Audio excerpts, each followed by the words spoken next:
So this is our second doing it ourselves video, and it's probably going to be spread off into 2 to 3 parts. But this is the kids' bedroom, and we have a problem with some mold. Now, we do not have a roof leak. How does that happen? I've taken a panel off. I've taken the insulation back, shined a light everywhere in the attic. Absolutely zero water damage. No leaks anywhere. You would see like either wet spots or like black spots, especially around the screws or something, where the roof is, we got a metal roof, where the roof is screwed on there. Nothing. So what happened is when we replaced the roof like 7, 8, 9 years ago, we had to re-insulate and re-sheetrock this. But we didn't have enough insulation, which, it calls for like R48 insulation in this climate. So in the summer, the hot air, humid air is up here, meeting the cold vents, shooting up cold air up here, and it causes condensation. So little water droplets will form. And then, if we don't catch it on time, it'll do that. Now, if we do catch it in time, we got a dehumidifier, and just run this 4 or 5 hours, it'll take all the water out of here. But, long term, that's not really a good solution. So our plan is to replace all the sheetrock, re-insulate, the attic with adequate insulation.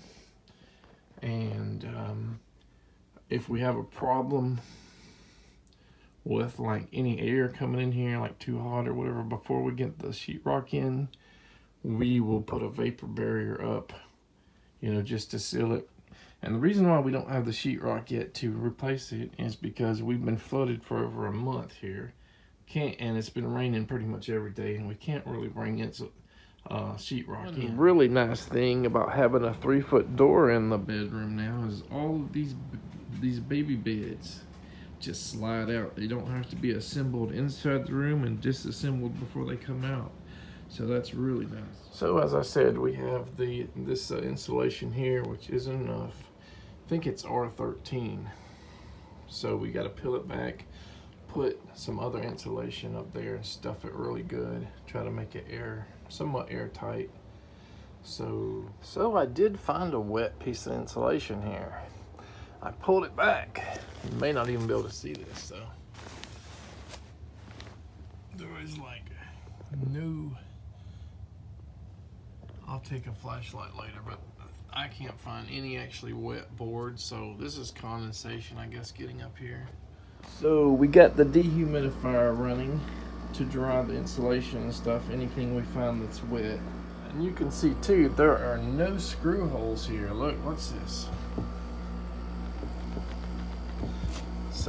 So I don't know what we're gonna find as far as a support thing. Is it rotted out or what? So this corner is the one that had the sunlight in it, and I pulled the insulation back. It's minorly damp, but as you probably can't see, but there's no like wet areas on the actual boards. I mean, you can see where the old like leak caused some damage, some darkening of the boards, and a little bit of rot in certain areas, but there's no like active leaks on the roof itself. But let me see if I can.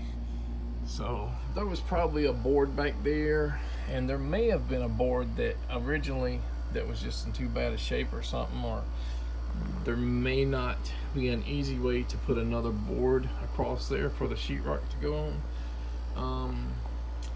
We'll have to tackle that problem when we go to put sheetrock in. For the most part, I took the one piece out a week or two back, and I shined my light everywhere. I couldn't see the deepest part of this corner, so I was pretty satisfied with what I seen. But now that I see that there's no active like wetness from the roof itself, I'm pretty happy. So we'll try to seal that either with the sunlight with either a board or a combination of that and insulation. Just pack it really good so there's no way that there's going to be light or air coming through here once we do the sheetrock. This is a look on the attic.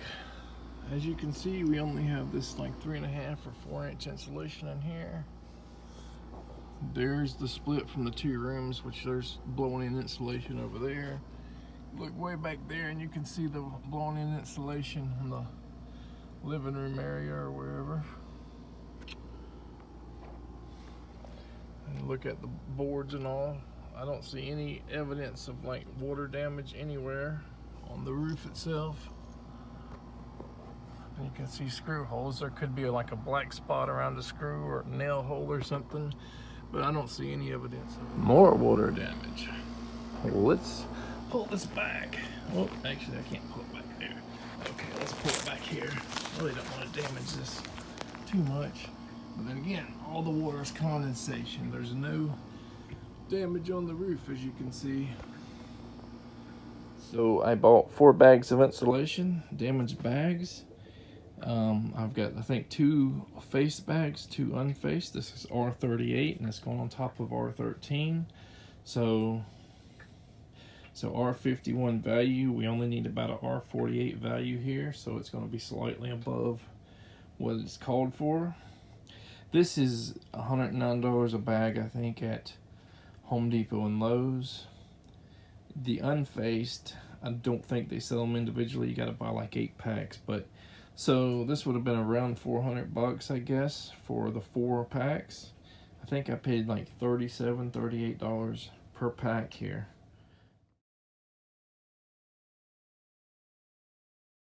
Well, we've got the first roll down. You can see it's kind of up and down and bunched up. But this is going in the opposite direction of the other.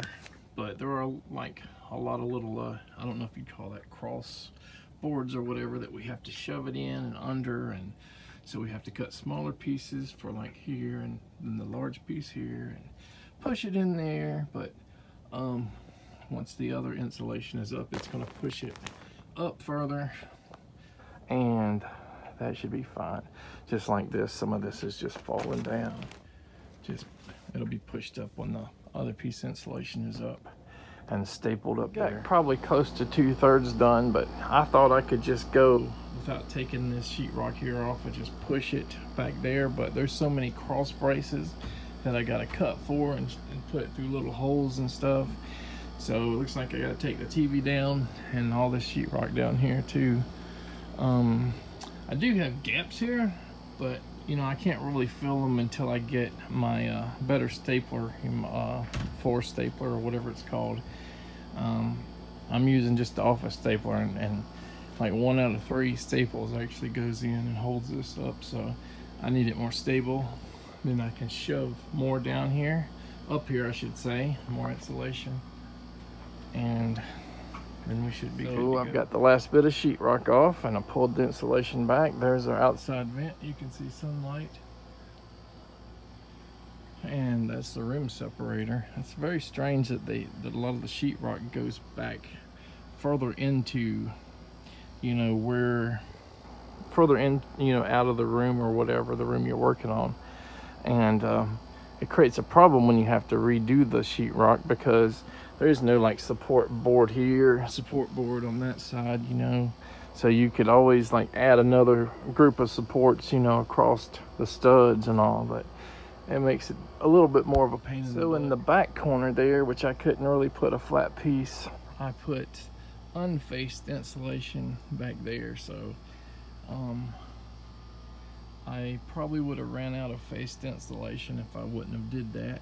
And I may still have to do unfaced in a, you know, few places, or I might use it just to like fill in these holes and stuff. But in certain areas it might be like a R70 or more because of how thick it is, but other areas it might be a little smaller, you know, where we couldn't easily put that much thickness of insulation around it. So I put one old piece of sheetrock back over the door because this stuff does droop even with staples in it, so that pushes it up so I can actually open the door without ripping out the sheetrock. Yeah, I mean insulation, not sheetrock. Not super happy with the look of this. Did use some masking tape to try to kind of strap them on a few of the studs there to try to keep it up. But there's a lot of areas where it's sagging a lot and trying to come down. Once the sheetrock is up here, you know, and as long as we, you know, get the insulation, keep it, you know, between the studs and not like binding on the actual boards, then it'll be fine. Like I said, not super happy with the look of it, but once the sheetrock goes in, it should be fine. The things I'm going to replace is that light thing there. Then we definitely need flooring and all for the room. Probably need to paint it, paint the ceiling, walls, and everything. But I think that's it for this, for part 2 of doing it ourselves. And we'll probably update when we start the sheetrock process.